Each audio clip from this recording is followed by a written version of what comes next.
So every day across our nation, families talk about their plans for the future, their ambitions, their aspirations for themselves, for their children. And they talk about how they're going to be able to actually achieve them financially. Because look, the bills add up. Food, rent, gas, back to school clothes, prescription medication. After all that, for many families, there's not much left at the end of the month. I grew up in a middle-class household. For most of my childhood, we were renters. My mother saved for well over a decade to buy a home. I was a teenager when that day finally came, and I can remember so well how excited she was. I kind of understood what it meant, but we called her Mommy. Mommy was so excited, it just made us excited that she was so excited. Later in college, I worked at McDonald's to earn spending money. Well, some of the people I worked with were raising families on that paycheck. They worked second or even third jobs to pay rent and buy food. That only gets harder when the cost of living goes up. When I am elected president, I will make it a top priority to bring down costs and increase economic security for all Americans. As president, I will take on the high costs that matter most to most Americans, like the cost of food. That doesn't even make any sense. This is supposed to be some kind of an economic speech. You cannot have an economic speech. I bet you she didn't have no speech like that with her donors. There's absolutely no way you can get in front of a bunch of donors and tell them, we're gonna do this and do that, and that's what we're not gonna do. And that's what we're not gonna do. We're not gonna let you get up here and just lie to us and just make fluffy little statements that aren't tied to anything. Is that why you're avoiding the press, Kamala? Is it? Because you need to get back in front of the press, and you got a lot of work to do. And your campaign is a big part of what you need to be doing right now, and this is not going to get it. You cannot avoid when Donald Trump's out there just clowning you. Oh, anybody got any questions? Usually he be getting pissed off at the press, but he know what you're doing right now, so he's trying to open himself up to the press. But you're going to have to do better than this. You're just saying a bunch of fluff. Those aren't even real promises. Who are you and who are you talking to? If things go your way, based on what I'm hearing, it sounds like all Americans are all going to be in the same class, and that's just going to be it. There's going to be one big old happy class of people, and it's just not going to work. You guys aren't thinking this out real well. The Democratic Party has a plan for us, and they don't want to tell us about it because we won't vote for them. So I'm not going to tell you the truth. And then she gets up here and she's trying to just stall you until they get in, and then they'll do what they did to us last time. Joe Biden's administration was not very accessible. In fact, I believe prior to the election last time, he was one of the least accessible candidates. They're talking about he was, running his campaign from the basement. Then he ran the administration from his basement. I mean, it's been way too much of that going on. She is young. Her mind is fresh. She's an intelligent speaker. She needs to get out there and engage the press and let them know. Open the floodgates. Let it go. These guys who are trying to script her campaign are going to lose it for her. Because whatever it is they're afraid of, it's becoming obvious. And then once you get in front of the closet door and say, you can search my house anywhere but this closet. Where do you think they want to search? The closet. And that's what she's doing. She won't do anything but an interview. She's out there making all these things about what she's going to do. And another thing that I am troubled by is all this talk of the middle class. They act like no one in the country is poor anymore. Or is the Democratic Party just going to focus on the middle class? Because when the middle class is strong, America is strong. Go tell a homeless person that. See if they agree with you. They won't. Food. We all know that prices went up during the pandemic when the supply chains shut down and failed. But our supply chains have now improved. Let me say this. She's got this little thing. She's trying to, like she's one of us. These people at this crowd, myself, you. She's not. She's trying to talk like she got a little, oh yeah, but supply chains are back up and running, like no one told the public. We're like, what? They are? And now she's about to make them get back to working. And oh, come on, man. The people who run those supply chains and anything to do with a supply chain that you or me don't understand, she know them. Because they're giving her money for her campaigns. That's why we get this right here. A bunch of talk that ain't going anywhere. I hate those speeches of hers. It's just ridiculous that she think we're that stupid and that her donors don't give a damn. They just want to win. They need our vote. They do need us. It's a coordinated effort, and she's got to, stand up there and make everything happen right, precisely on time. And I don't think she's doing too good of a job, especially that ducking the press part. That's got to go away. And prices are still too high. A loaf of bread costs 50% more today than it did before the pandemic. And you are in the current administration, and if you can't, in this next sentence, explain why that loaf of bread is up that much, then you shouldn't even be speaking on it, because it's something you don't want us to know. But if you're going to be honest, because you breaking it down, you could do way more than any press interview right here. Let's see how you proceed. Ground beef is up almost 50%. Many of the big food companies are seeing their highest profits in 2 decades. Wow, that's horrible. I mean, I don't chart food company proceeds as far as their profits and everything, and their wages paid and all that kind of stuff.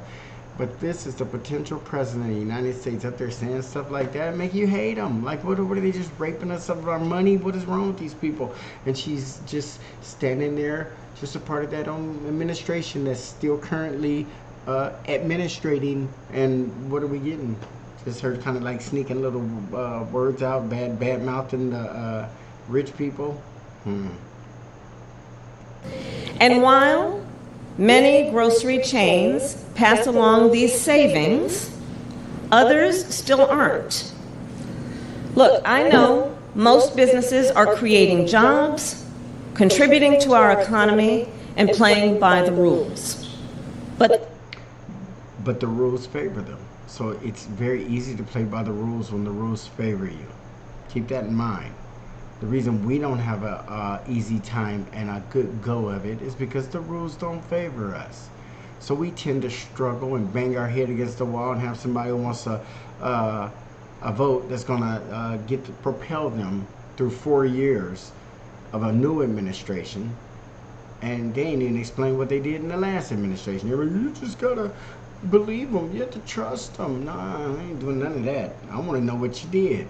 And I still want to know what you did, and I know that some of the news reporters want to know what you did, and you're probably going to have to get some of your toughest questions from some of the adversarial ones, and you just better be ready. You're a prosecutor. You should be able to get it rolling for us. some are not. And that's just not right. That's just not right. Hell no, it ain't right.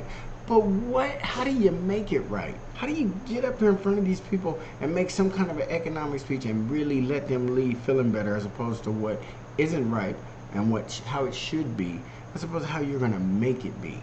What are you going to do, really? And we need to take action when that is the case.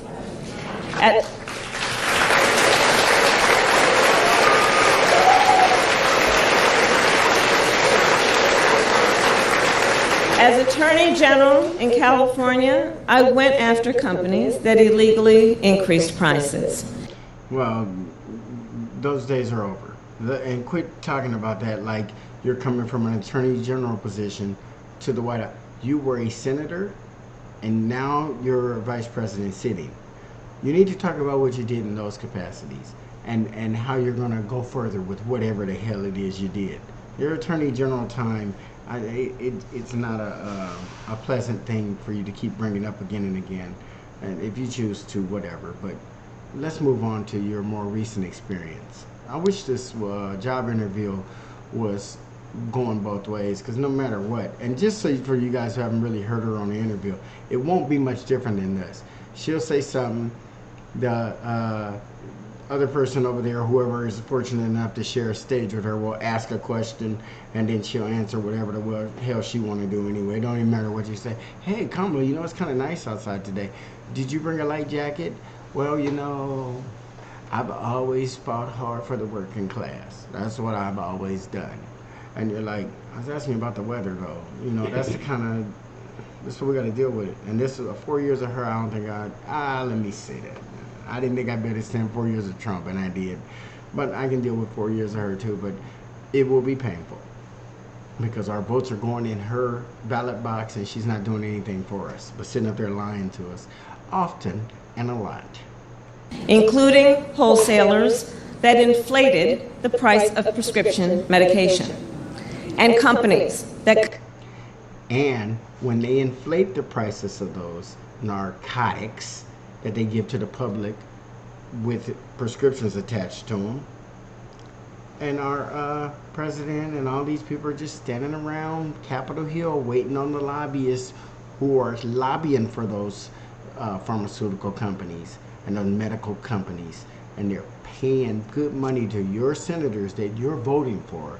So how can they really do anything for you, her included, if they're taking money from the people that she's bad-mouthing right now?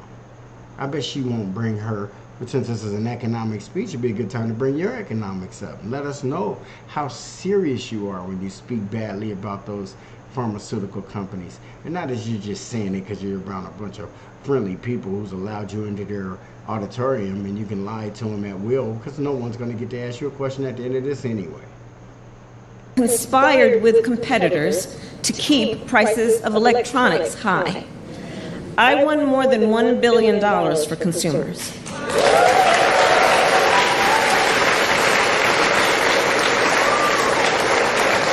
So believe me, as president, I will go after the bad actors. See, she's a smart lady. Every time I hear her speech, I pick up different things that she's saying to us right in our damn face. You got to understand how she talks, and then you got it. And what she says is the truth. But she'll be going into this California Attorney General role and then talking about convicting people, and then next thing you know, she's spitting out on the other end something else. And I'm like kind of wondering, where is she going, or what is she saying? And this is economic speech, and I ain't hearing too much about economics that can be that you can leave that rally feeling solid, like, yeah, we got this, and she got us, and you don't know what the hell she's talking about. But I do know she's protecting somebody, and I bet they got a whole lot more money than I do. She's way more money than I have. Black popcorn, we ain't got that.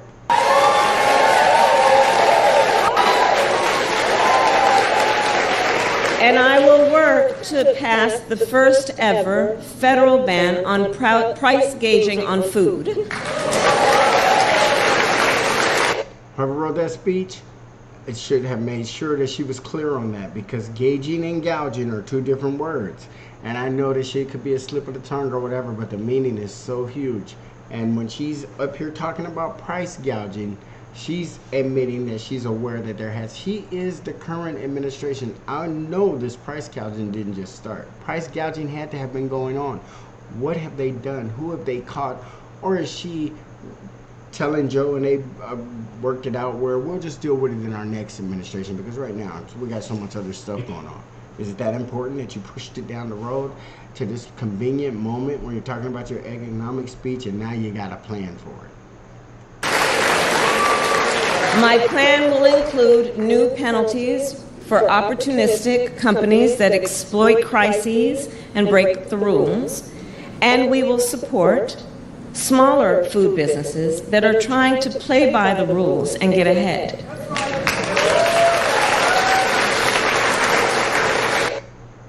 Wow.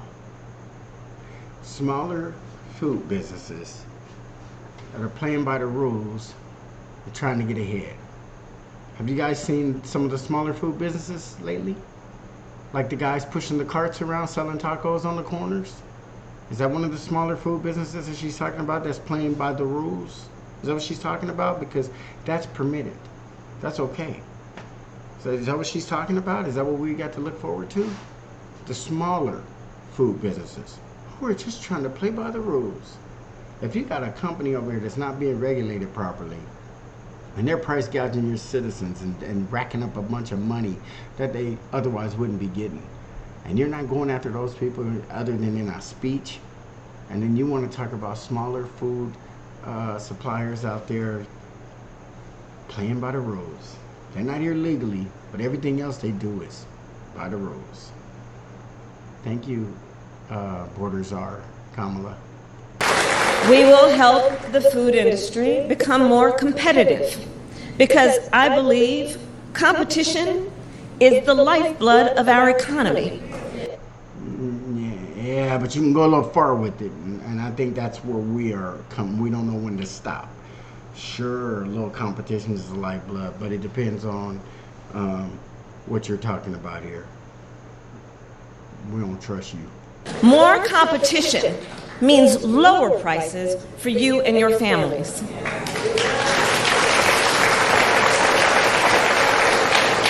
Now compare what Donald Trump plans to do. He wants to impose what is, in effect, a national sales tax on That's kind of interesting. I never heard that proposed by him, but you know what? I'd have to look at it. I mean, I would look at it. It'd be something I'd be interested in knowing in case he wins. It's not like it's remotely impossible that he wins, because look who he's running against. I mean, this is going to be horrible. This is going to be worse than the Hillary one. everyday products and basic necessities that we import from other countries. That will devastate Americans. It will mean higher prices on just about every one of your daily needs. Because we do what? Import just about every one of our daily needs. I can't believe it. They just do the dumbest things, and then they come to us whining for a vote so they can mess it up some more. And they're gonna fix it. She just need more time to just screw it up worse than it is. Because the taxes that Donald Trump wants to impose will just, and she's totally right. It ain't gonna punish the people Donald Trump's trying to punish, China or wherever the hell they're getting that stuff from. It's gonna punish us, who are gonna pay full price whatever tariffs and they put on top of it. Once it gets to us, we just get to the register, pull out our little Michael Kors wallets and pay. That's what's gonna happen. And she knows it. She knows exactly what's going on at national tax. And well, if we're so worried about supply chain shutdowns and making sure we get the things that we need every day, why are you guys stoking a war with China? Why are you guys always talking so bad about China instead of being more diplomatic and trying to strengthen our relationship? And they sit over there in their little part of the world and do the best that they can do as world players. And we sit over here in our little part of the world and respect everybody and do the same damn thing. And just because China is a communist society, we want to say they want to take our freedom away and they want to do this. And if they do, and we don't have the forces in place, the military, the counterintelligence to combat that, then what are you up here doing? What, you're whining about something that we have complete control over. You're whining over things that escalated during your administration. And I don't know. It's so frustrating to hear somebody just up there begging for a damn vote and they didn't do anything with the last one. I'm not too inclined to give it to you. Not that easily. I've never in my life thought I'd start a new YouTube page. I started this page for you and people like you, and it's going to go on and on and on because it's too much in this world that all people have to do is be given an opportunity to look at a video of you up there lying and have someone standing here next to you explaining that why would you do this to people you're asking and telling you're going to take care of. You're supposed to be these people's protector. They're back there just cheering for you, and you're just lying and lying and lying. And that's going to be a problem with us. And as soon as I get my lie counter repaired, I'll be doing another show. But I did a show where I counted some of the lies that came out of her mouth, and my machine went wacky on me. And well, anyway, When it comes back from the shop, I'll do another show. But in the meantime, Kamala, come on. A Trump tax on gas. A Trump tax on food. A Trump tax on clothing. A Trump tax on over-the-counter medication. And you know, economists have done the math. Donald Trump's plan would cost a typical family $3,900 a year.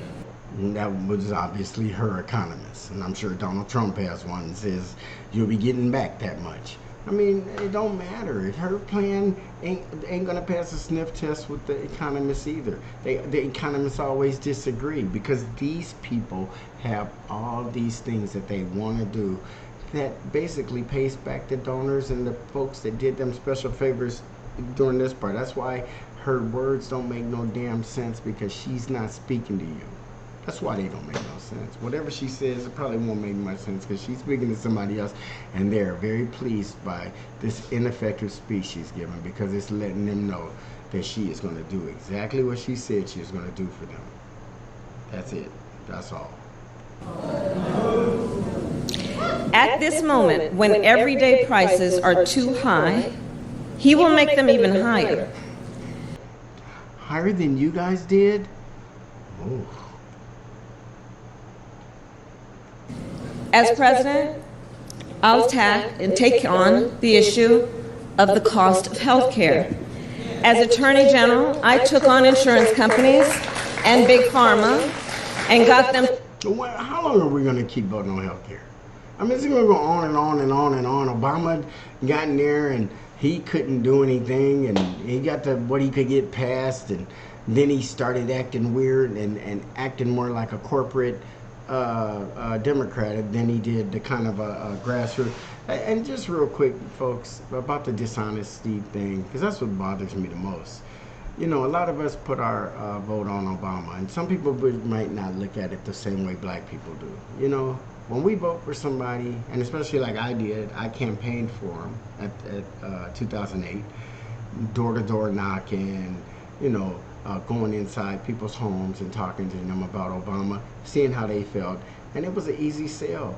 All the black people that I went in their homes, all the middle-class white people, all the Hispanic families that I visited, they were all feeling the same way. Man, this is hopeful. This guy is a smart enough guy to figure this thing out.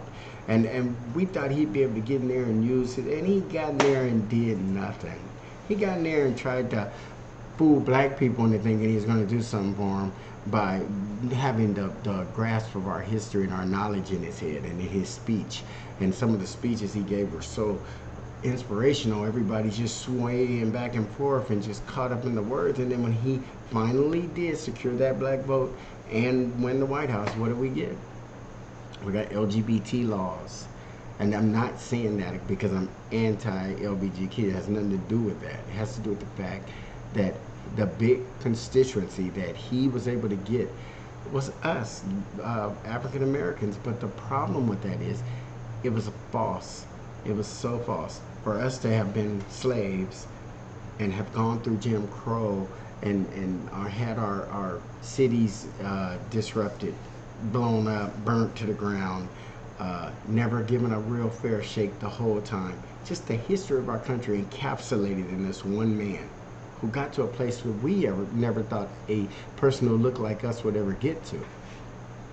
So to support that guy beyond a vote, to go out and make other people vote for him, is about the most disingenuous thing you can do, where I know I can't go back and visit those people and talk to them and have the same kind of conversation we had that afternoon. They'd be very different, and I would be too.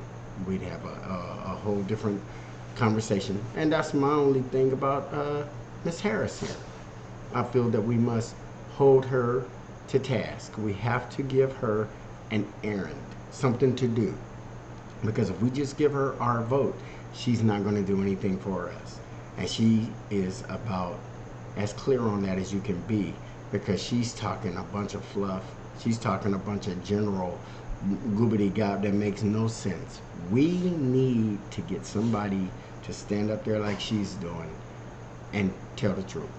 That's going to be the key. Tell the truth. it. To lower their prices.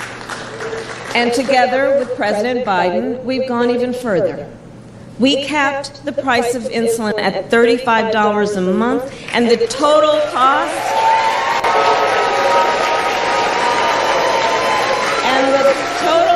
of prescription drugs at $2,000 a year for seniors. We let Medicare negotiate lower drug prices for seniors. And just yesterday,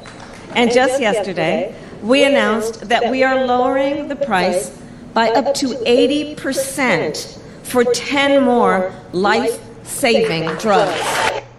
Wow. I mean, it just sounds wonderful, don't it? But they need to take some of those billions they're sending somewhere and pay for some of this stuff. Not have seniors paying for that when they do how, why, what. It's got to be painful for a lot of these seniors. And she's sitting up here like, hey, we kept it at $2,000. Well, they might only make $9,000 or $11,000 in a year. And you're going to take $2,000 of that in healthcare costs of any kind, and you're old, all old people are going to go through it. So if you can't figure something out that's going to stop old people from having to pay even that amount, then don't be bragging and looking all smug like you got the answer. That ain't the answer. Jeez. But that's probably about as far as your donors will let your ass go. Right there, right there. That's it. And real quick, these people cheer. And they're cheering because they're picked for those seats. That guy right there with that sign up, something forward. Come on, man. These people are placed in them seats. And they got to respond and act a certain way. And they might even have little slogans and things they holler out. We got to end all this. The theatrics of the political arena has got to end. We got to start dealing with these people like adults, like their donors do. I hate them donors because they get everything that we should get. We're given the vote. This is supposed to be a democracy. Well, if democracies run on people giving you little side deals and money, then we need to get down to the bottom of it and get it out of there. Because that is the corrupt system, and all the money tied to it, and all these groups sitting up there lobbying on the Hill. Come on, guys, we know, but we know this is dirty. Look at this lady. Are we gonna let her do this to us? No. We need to smack her hand, tell her what she's gonna do, and send her back to that Democratic Party that's behind the scenes with people like Obama. Oh, Obama is now a big operative in the Democratic Party. He's actually a big wig and calling all the shit. He ain't calling shit because we voted him in and gave him the clout that he's still using to this day against us. Against us. Why would you nominate Obama, put him in power, give him a level of credibility, and even after his second term, when he didn't do that lame duck stuff I thought he might do and pull some signatures out of his pocket and some executive orders. You know, that little left hand, he used to sign everything. Yeah, ain't getting nothing out of that. And he's free and clear. He can't run again. He still has a voice in the party, and he needs to be behind them closed doors now saying things like, I held back. And you guys know I held back. And there's so many things that I should have done for those people that I didn't get to do. He could say those words. All the people that he wronged and didn't do for what they thought he would do. He needs to say it. And then people might start looking at these black politician operatives that they put up a little differently, because Obama got a lot of work to do. And he's married to Michelle Obama. He got little man. To see this is just like, man, nobody. So the way I look at it is, we've just been cheated our whole existence since we've arrived here, and it still hasn't stopped. As long as people are willing to take folks who look like you and push them in front of the camera and start them yakking, because everybody knows that if Kamala Harris had a different skin tone and wasn't able to emulate the way we speak, she wouldn't have any black support, and they know that. And she wouldn't also been the selection for the Democrats, because she'd be no use to them. Why would they need her if she didn't have what they think is a base, and a significant one? So, there.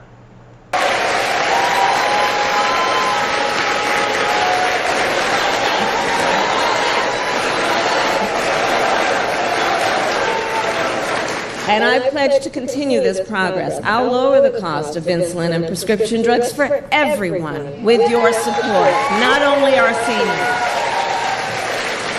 And demand... See that right there? Not only just seniors. Especially threw that in at the end. I mean, things can't get so good to you that when you are claiming to be giving an economic speech, and then you start ad-libbing and throwing things in there, because this cannot be an economic speech, because it's not held down by anything. You're not writing this down. You're not documenting anything. You're just up there doing a campaign stomp speech. That's all that is. It reminds me of the kind of stuff that Trump does. Gets up there and promises everybody all kind of unicorns and stuff. Don't be doing that. You're starting to act very much like Trump. And I think people are starting to see it, and it's very uncomfortable. But I think that's what we're getting from all of our politicians. It's just that we've seen it so much, it's beginning to sicken us.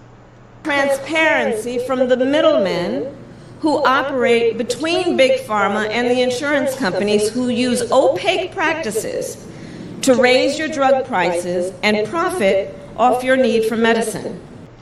And a Congress and a Senate ain't figured it out yet? Because they're getting money from them. Could you please end a sentence in saying that? So people can quit acting like you guys are up fighting the good fight. You're not. You cannot defeat these people because you're taking money from them. Say that. And give us an interview soon. We need to hear it out of you. You've been getting away with this too long. You've got some explaining to do, Kamala. 2 months ago, I announced that medical debt will no longer be used against your credit score.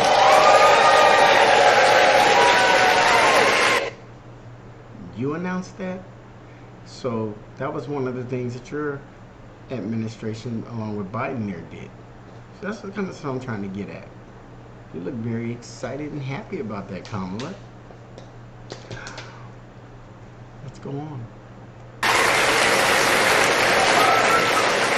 And I will work as president with states like here in North Carolina, Roy Cooper, thank you again, to cancel medical debt for more and more, millions more Americans. See, we need to go vote for somebody just because they said that. Oh my gosh, you're going to cancel our medical debt? Well, like they're doing school debt? I mean, you never know what somebody might think. And then they run out of there and go vote for this lady, and then they find out ain't nothing going to change. And she's never going to backtrack to this speech. You're never going to say, hey, you remember the economic speech? They're going to act like this was a stump speech. They call it the economic speech so that we can all feel that she's addressing what we've been asking for, a platform, an agenda, and she ain't. So, you know, anyway, what you going to do?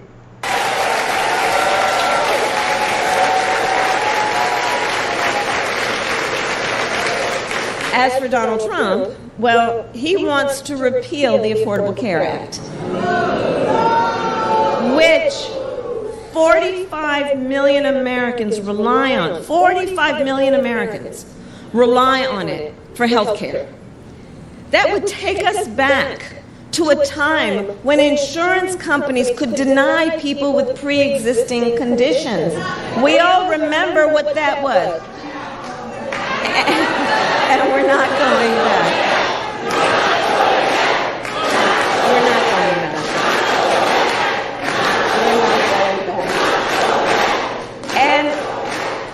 And remember, and this is why we're not going back, because we do remember, he tried to cut Medicare every year he was president, threatening a program that tens of millions of seniors count on. And according to his Project 2025 agenda, he intends to undo our work to bring down prescription drugs, the cost of prescription drugs, and insulin costs. Well, we've come too far to let that happen.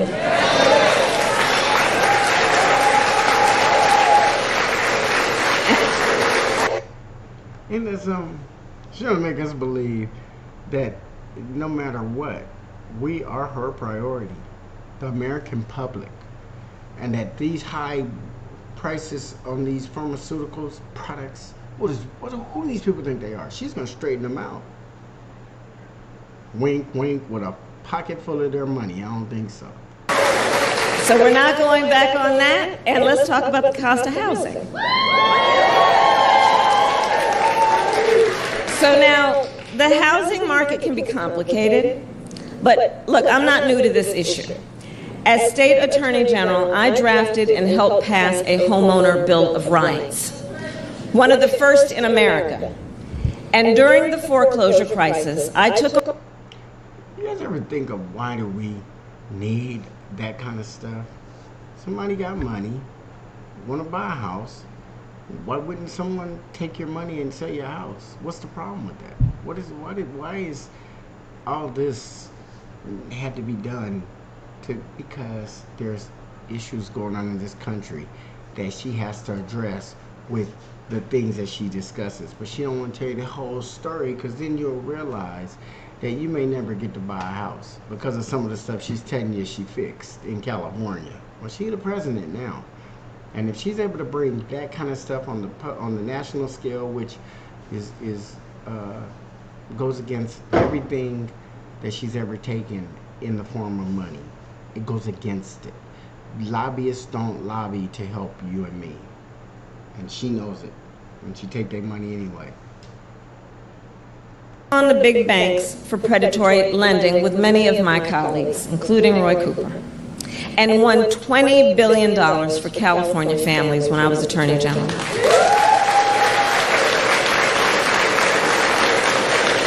So I know how to fight for people who are being exploited in the housing market. And I know what home ownership means. It's more than a financial transaction. It's so much more than that. It's more than a house. Home ownership and what that means, it's a symbol of the pride that comes with hard work. It's financial security. It represents what you will be able to do for your children. See, when you say that kind of stuff and you know what we've been able to do for our children in this country historically as a result of home ownership, and I'm not only talking about African American people, but all people who don't have no money who are here and need help and need the understanding that you appear to have. That's what Obama got us with, that understanding, that speech. And then when they get in, they forget all about it. And that's why we need to hold them to account. You got to say, no, you're not going to talk to us like that, and then take our vote, and then we never hear from you again. And then, you screwed up another 4 years, and then when we see you again, you'll be talking about, I feel like it's the fourth quarter and we're 2 touchdowns down. Well, when you're holding the White House down, you ain't supposed to be down. No. Not acceptable, Kamala. Let's do better.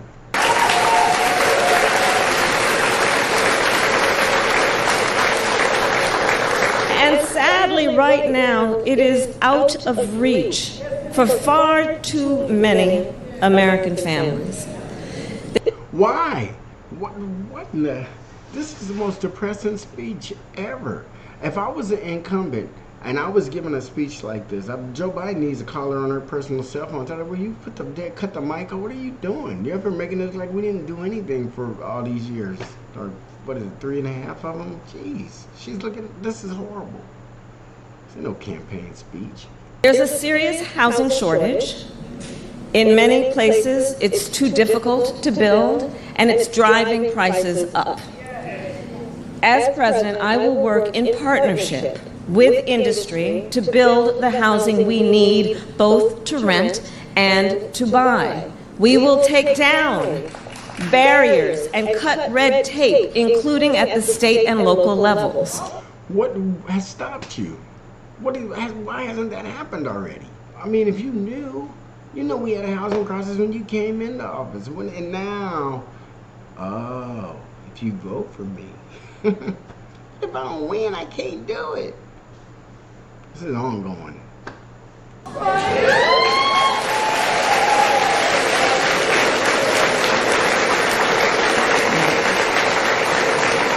And by the end of my first term, we will end America's housing shortage by building 3 million new homes and rentals that are affordable for the middle class. And we will do that together.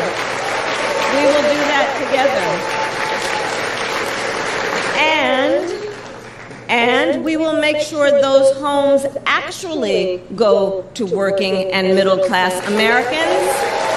Is the government going to buy them? Because if the government don't buy them, make it government housing. I don't know. Is it laws where they can do that? Where they can take somebody who that's what they do, buy property and rent it out, and you got to do it for a profit. And she's saying here that she's going to limit the amount of profit that a homeowner, that a residential property owner is going to be able to make by renting out his property. That sure does she sound like. She's got to be real careful with that, because this stuff's going to come back to haunt her, you guys, for sure. We locked in. Not just investors. Because, you know, some corporate landlords, some of them, buy dozens, if not hundreds of houses and apartments. That's what they do. They don't just buy houses because they like the color of them. They buy them because of the economic opportunity, and she know that. And she probably got a whole bunch of rental units. But there ain't nothing wrong with that's the way it works. What we need to be more concerned with is that the people that rent these houses have the money to pay their rent each month through your economic policies and food going through the roof and all the other things, gasoline. Ugh. Then they turn them around and rent them out at extremely high prices. And it can make it impossible then for regular people to be able to buy or even rent a home. Some corporate landlords collude with each other. And collude with our senators and Congress people as well. Don't forget that. Since they colluding with each other, they feel comfortable because they're in a position of ownership. They own properties. That's who you guys support. You support the owners of the property. You support the owners of the businesses. You don't support the consumers. That's why the prices are high. You just let them slip up that high. You didn't notice it because you know who it was going to affect. No matter what kind of policies you make, it all falls on our backs. To set artificially high rental prices, often using algorithms in price-fixing software. What? Price-fixing software? To do it. It's anti-competitive and it drives up costs. I will fight for a law that cracks down on these practices. I will fight for a law that cracks down on these practices. That ain't no economic speech. Is that an economic speech? Look on her face. She probably like, ooh, they clap for that.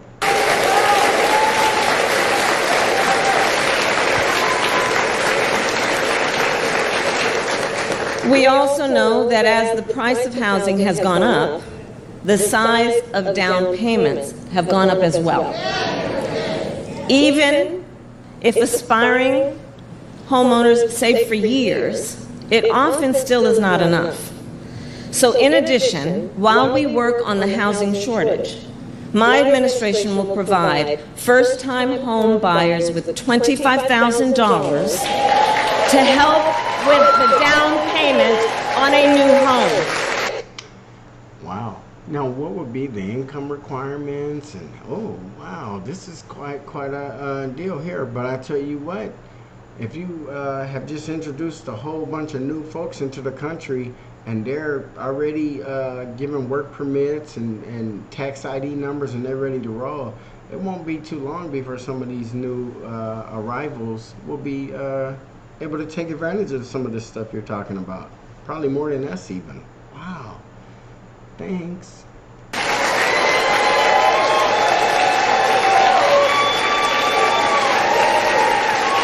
We can do this. We can do this. All to help more Americans experience the pride of home ownership and the financial security that it represents and brings. So that's my plan. But here's what Donald Trump would do. If his Project 2025 agenda is put into effect, it will add around $1,200 a year to the typical American mortgage. He's got it backward. We should be doing everything we can to make it more affordable to buy a home. But no, Unless this project 2025 is illegal, you guys are talking about it like it's some kind of document that could possibly happen. And if that's true, then you need to get up on your political prowess and put an end to it. Get your go back to that the House of Representatives and wake those guys up.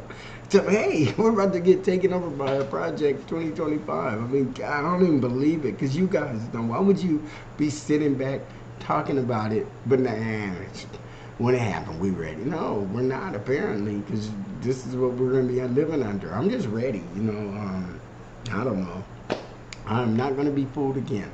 And I might be wrong. This might be the one time y'all telling the truth when I go and vote for Cornel West like I'm going to do, and then Trump wins. And then you guys are like, oh man, you should have. And I would feel horrible, because I in my whole adult life of voting Democrat and being given promises, and now that I realize most of them weren't even promises, they're just stump speeches. And then nothing.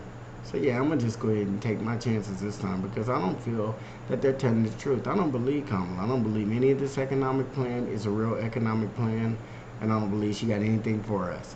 That's why I had to pull up. I had to pull up and make sure that somebody is gonna sit here and rebuttal this, since she ain't giving live interviews. I'm in line. Ain't no telling when she might make it to Black Popcorn, but I'm gonna tell you, I'll keep popping up. And sometimes you gotta pop up. Not less.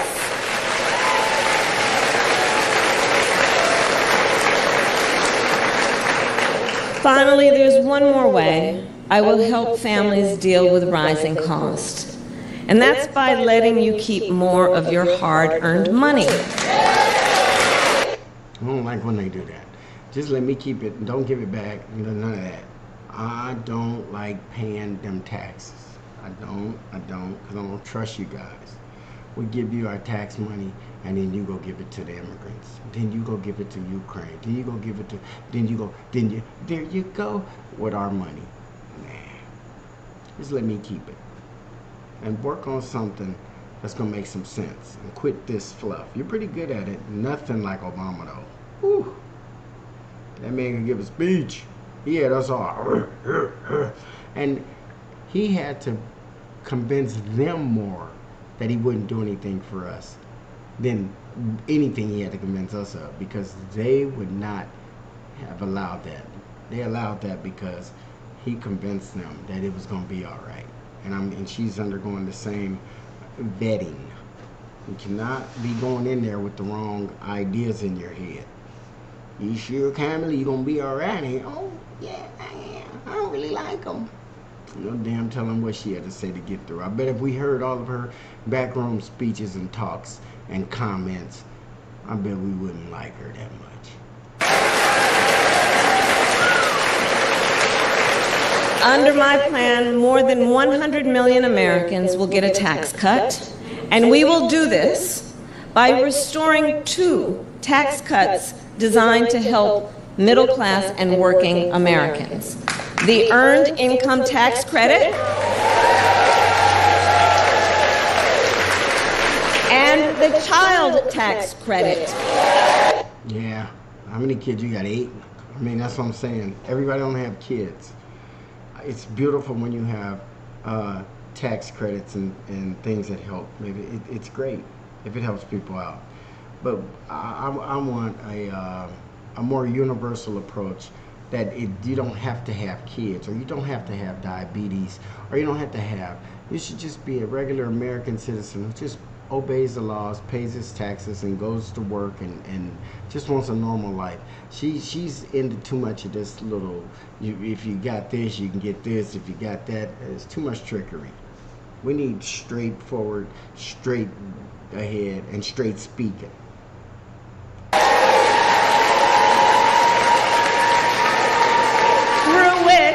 Millions of Americans with children got to keep more of their hard-earned income. We know this works and has a direct impact on so many issues, including child poverty. We know. Now, let's stop talking about child poverty, because I'm gonna let this go by, because When they start talking about child poverty, I'm thinking about you can't be a poor child unless you're living with poor adults. So let's not attack child poverty. Let's attack adult poverty. And then the kid's going to be okay. In the hell, you going to be giving them free lunches and free sandwiches through their whole upbringing? No child should have to do that. Give their parents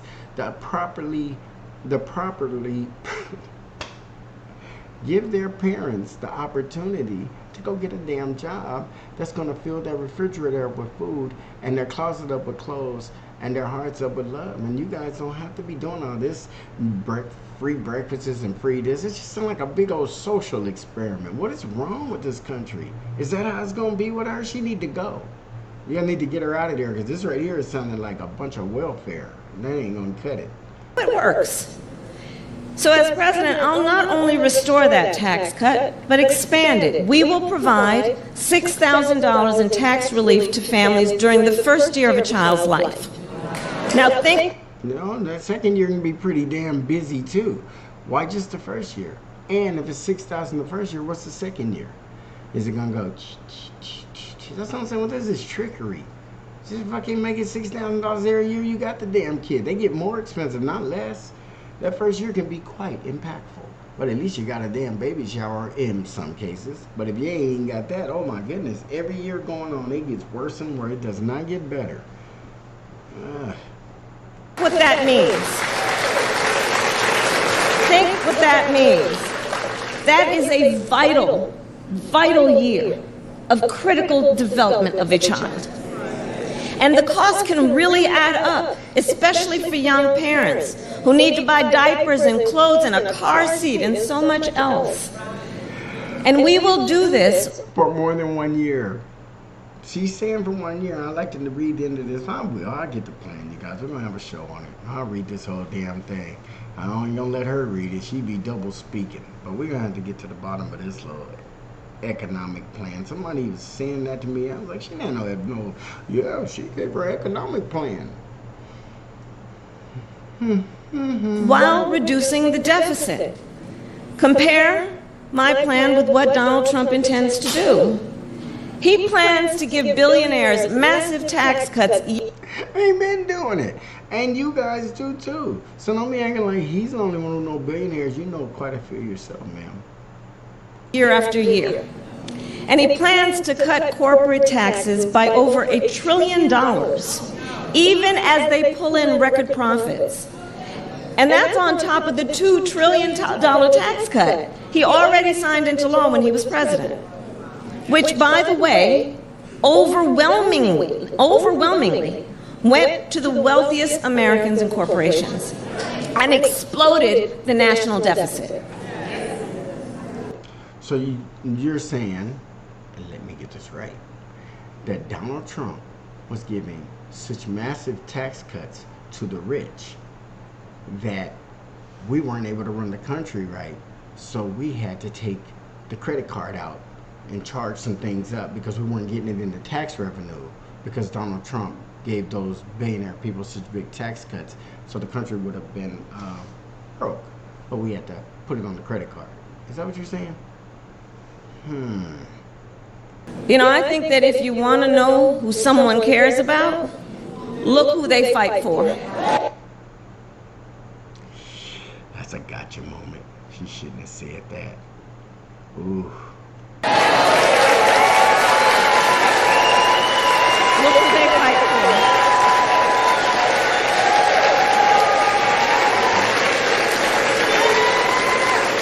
Donald Trump fights for billionaires and large corporations. I will fight to give money back to... She couldn't even say it. Did you guys hear that? Let me back that up. Come on, back up. Pull it back up. Maybe not. Did you hear that? Oh, there it is. Wow. And exploded the national deficit. You know, I think that if you want to know who someone cares about, look who they fight for. Look who they fight for. Who you care for? How much?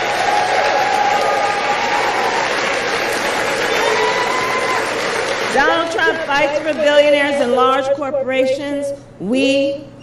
I will fight to give money back to... I will. Yeah. Ooh, boy, she came in lie. Cause wasn't natural. She hadn't rehearsed it enough time. She probably said, "I got it," and got up there and choked. Cause she should have been able to flow through that, but her something in there wouldn't. Messed her up. What else will you do for us? Working and middle class Americans.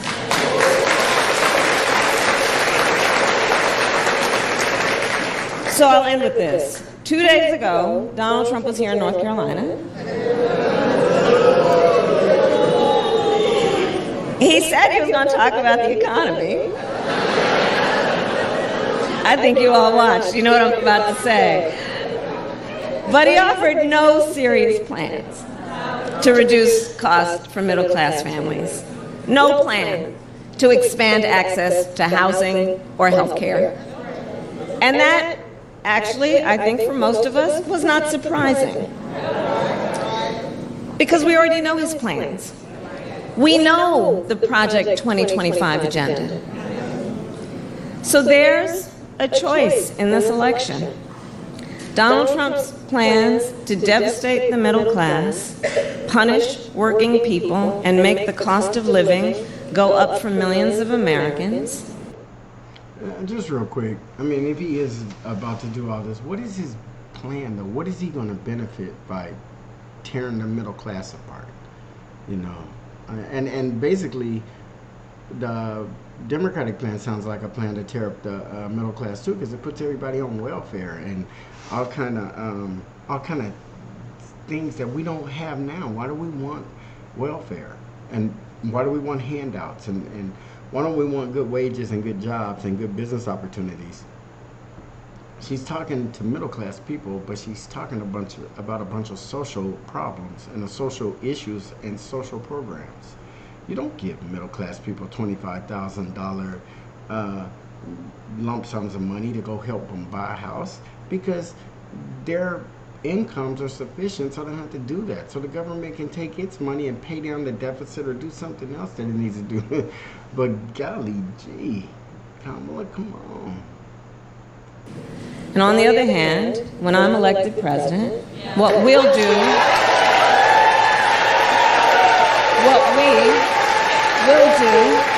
to bring down costs, increase the security and stability financially of your family, and expand opportunity for working and middle class Americans. That cannot be an economic plan. You cannot say that. It has to be something that you can spell out in detail so we understand. If I repeated that to somebody, they wouldn't know what I was talking about, because I don't know what she's talking about. Oops.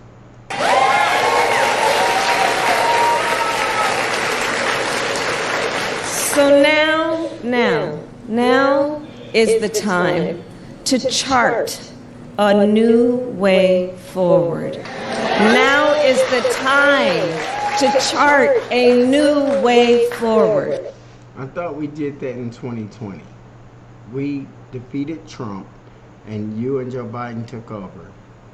I'm gonna look at some film, but I'm pretty sure it was you guys. That was our new way forward. What are we doing here? Are we starting over, getting a reset? Are we getting a, what do you call it in a mulligan? Give her money. Can she get a mulligan? To build.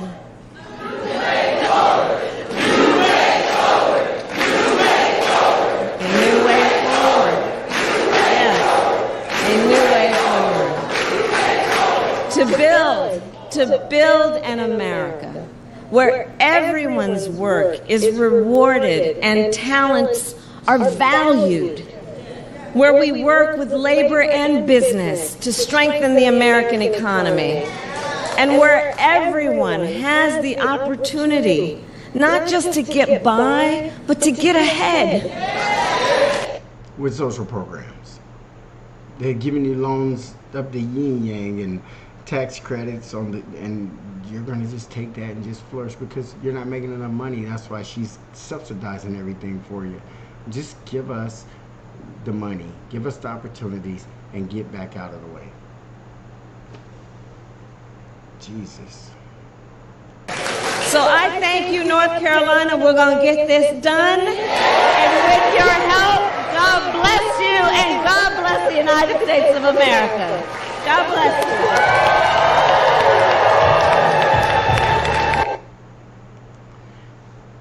Well, I don't know, guys. I didn't get much from it. I think Kamala Harris is disingenuous. She's up to something, and it ain't for us. I believe that to have your name attached to American history as a president, especially the first female president, is awesome.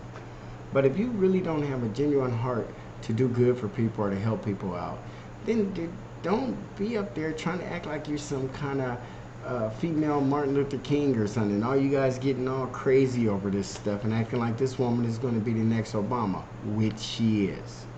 Totally. And that's why I'm here. Hopefully, if I keep popping up at her rallies and bringing my friends with me, you let them numbers get big enough on the Black Popcorn channel, and we gonna do more and more and more and more, and to the point we will see what it's like to be able to take the voice of your 40 or 50 followers and go down there and tell her, if you want these votes, have some polls on just us. That's all I need to know, is where my people's heads is at. So if somebody has an idea in this community, we can kind of marinate on it, talk about it, and find out, is this something that Black Popcorn missed? Because there ain't no perfection going on over here, you guys. But we do need to stay on top of things and help each other along. Because I don't know everything. She do. Alright? So like, comment, share, and subscribe. And we will see you on the next episode of Black Popcorn.